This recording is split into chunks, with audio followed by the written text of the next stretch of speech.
এই পানির স্তর যতই পুরু হবে ততই উচ্চ বল হ্রাস পাবে। একসময় উক্ত বল মাধ্যাকর্ষণ শক্তির সঙ্গে ভারসাম্যের সৃষ্টি করে। এই ভারসাম্য অবস্থার পরও পানি সংযোজিত হলে সে পানি মাধ্যাকর্ষণ শক্তি বা বলের প্রভাবে নিচে নামতে থাকে। সে কারণে স্বাভাবিক সময় মৃত্তিকার সকল রন্ধ্র পানি দ্বারা পূর্ণ থাকে না। মৃত্তিকা পানি প্রবাহ, উদ্ভিদ কর্তৃক এটি পরিশোষণ ও দেহাভ্যন্তরে চলাচল এবং বায়ুমণ্ডলে চলে যাওয়া ইত্যাদি সবই শক্তি দ্বারা নিয়ন্ত্রিত হয়।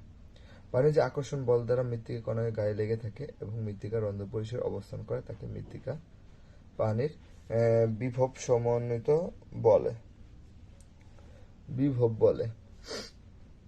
এ বল মাধ্যাকর্ষণ বলের বিপক্ষে কাজ করে। এ বল স্থিতিশক্তি ও গতিশক্তির সমন্বিত ফল।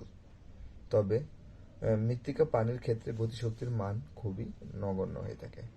সে বিবেচনায় মৃত্তিকা পানির বিভবকে এভাবে সংজ্ঞায়িত করা যায়: মাধ্যাকর্ষণ শক্তির বিরুদ্ধে কোনো একক ভরের মৃত্তিকা হতে একক ভরের পানিকে বের করে নিতে বা নির্দিষ্ট বিন্দুতে অপসারিত করে নিতে যে শক্তির প্রয়োজন হয় তাকে মৃত্তিকার পানির বিভব বলে। মৃত্তিকার মধ্যে পানি কিভাবে আবদ্ধ থাকে সে সম্পর্কে কিছু আলোকপাত করা যায়। শক্তির মাত্রা বোঝাতে মুক্ত শক্তি বা ফ্রি এনার্জি টার্মটি ব্যবহার করা হয়।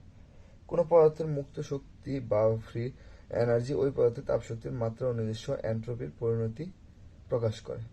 মৃত্তিকার পানি বিভিন্ন মাত্রার ফ্রি এনার্জি সম্পন্ন হয়ে থাকে।